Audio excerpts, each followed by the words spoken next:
Greetings and welcome to another Thrill Pack video update.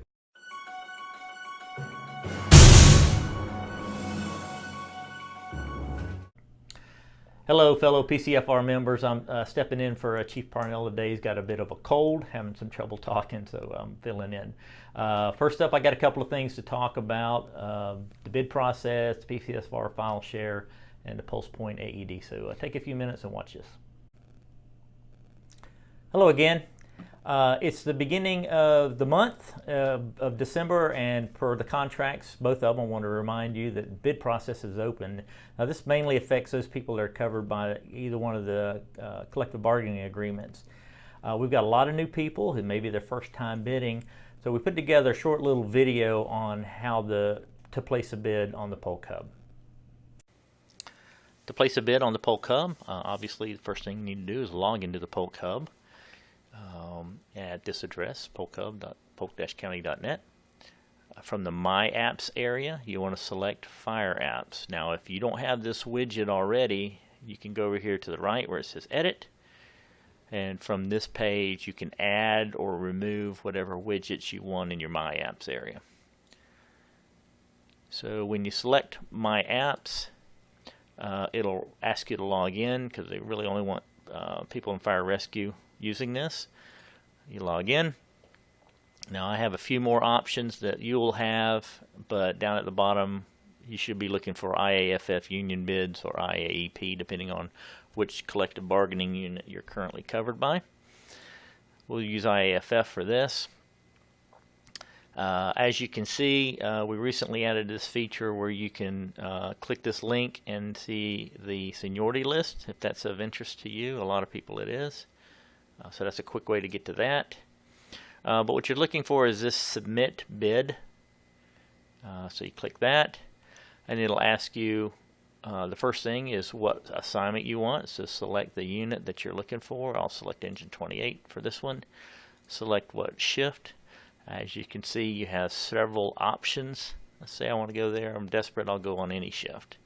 And then your contact phone number. In case during the bid process they need to get a hold of you, and during the placement process they need to get a hold of you, what's the quickest way? And then you hit submit. It's pretty much that simple. Once I've submitted a bid, now I've got it here that I can edit it, so I can delete that bid, and also here in a few seconds, there it is, I should get a confirmation email. It says I've submitted a bid, here's my bid, and here's my time. And this is very important in case something happens after the fact and they don't have your bid, but you know you placed one, that's your proof. And then if you don't like that bid, I think I can edit it from here. Yeah, I can edit it. Say, oh, I want to change from 28, I want to go to engine 12, and I got to be on A shift, and then I can submit again. Bada boom, bada bing. We're good to go. And then I don't know if you get a confirmation email on that or not, but if I've changed my mind completely, yes, yeah, I did. I did get a second email. You can see down here it shows up in the list. Excuse me. And then also, if I've changed my mind completely, I don't want to bid at all, I just hit the delete bid, and it goes away. That's it. As always, if you have any questions, you have trouble getting on or whatever, send Mike Lincolns or Stevie Vanover an email, and we'll do our best. But just remember, there is a time limit. You must submit the bid before the bids close, and anything afterwards will be considered null and void. Thank you. That video and many others are available on the PCFR file share. If you need to understand how to navigate to there, just watch this little video. It's real simple.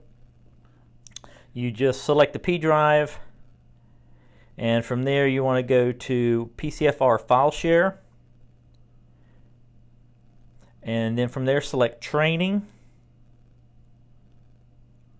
then how to, and then within the how to you can see there's several different categories. We've got telestaff, how to use the Polk Hub, the video you just saw is on there, and you can see there's several others, and as time goes on we'll be adding more and more to this folder as well. Last thing I wanted to talk about was the AED app that feeds AED locations into the PulsePoint app.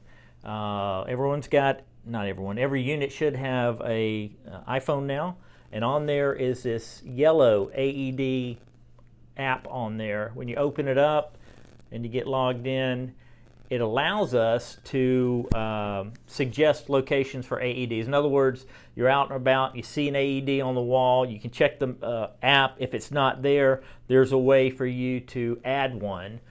Collect a very simple little information, and then it sends an email to Rosa, I believe, and she approves it, and then it's now available in the PulsePoint app. Not so much for us, we carry our own AEDs, but for that bystander CPR, when they get notified, they've got the app, they get notified of CPR in the vicinity. It can also tell them if there's an AED nearby. And as you know, having that AED nearby will help with survival rates. So do your part and help us load this thing up with AED locations. Thanks.